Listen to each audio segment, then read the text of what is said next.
So kay nakita mo na ako no na nag-live dahil silang kuan Inday Ligaya na sila dire karon sa Balay Bukidnon. So magilis dag dali-dali kay ato silang adtuan. Let's go.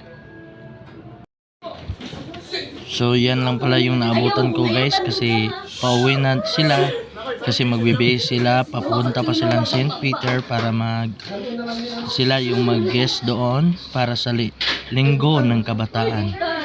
So yan na lang po yung ganap na naabutan ko kasi paikot-ikot pa ako kung saan yung restaurant na pinuntahan nila. So yan na lang yung ganap dyan, nagpa-picture na lang sila.